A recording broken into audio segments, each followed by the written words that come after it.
Team Excel interiors വളരെ സിമ്പിളായിട്ട് design ചെയ്ത ഒരു ബെഡ്റൂമിനെ കുറിച്ച് നമുക്ക് നോക്കാം. ഈ ഒരു ബെഡ്റൂമിൽ നമ്മൾ കിങ് സൈസ് കോട്ടാണ് പ്രൊവൈഡ് ചെയ്തേക്കുന്നത്. അത് 2 ഡ്രോസ് വരുന്ന രീതിക്ക് സ്റ്റോറേജും കൂടെ കൊടുത്തിട്ടുണ്ട്. സൈഡിൽ 2 ലെഡ്ജസ് ആണ് നമ്മൾ കൊടുത്തേക്കുന്നത്. സൈഡ് ടേബിളല്ല, പ്ലെയിൻ ആയിട്ട് 2 ലെഡ്ജസ് ആണ് കൊടുത്തേക്കുന്നത്. അതുപോലെ ഒരു ബേ വിൻഡോ കൺസെപ്റ്റ് ഇവിടെ എടുത്തിട്ടുണ്ട്. അതിൽ നമ്മൾ സീറ്റിംഗ് മാത്രമേ സെപ്പറേറ്റ് ആയിട്ട് ചെയ്തെടുത്തിട്ടുള്ളൂ. അതുപോലെ നമുക്കൊരു വർക്കിംഗ് ടേബിളും ഇവിടെ വന്നിട്ടുണ്ട്. ഈ റൂമിൽ ഇപ്പോൾ നോക്കുമ്പോൾ അറിയാം, നമ്മൾ വാൾ ടു വാൾ പാനലിംഗ് വരുന്ന രീതിക്കാണ് ഹെഡ് ബോർഡ് ഡിസൈൻ ചെയ്തേക്കുന്നത്.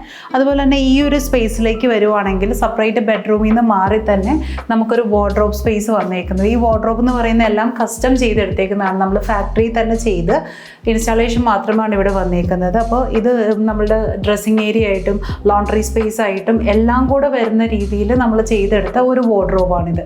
നെക്സ്റ്റ് ടൈം ചെയ്യുമ്പോൾ ഒരു സെപ്പറേറ്റ് എന്നുള്ള രീതിയിൽ ഡ്രസ്സിംഗ് റൂമിൽ തന്നെ നമ്മൾ ഈ വാർഡ്രോബ് ചെയ്യുവാണെങ്കിൽ നമ്മുടെ ബെഡ്റൂമിനൊരു പ്രീമിയം ലുക്ക് കിട്ടുകയും ചെയ്യും.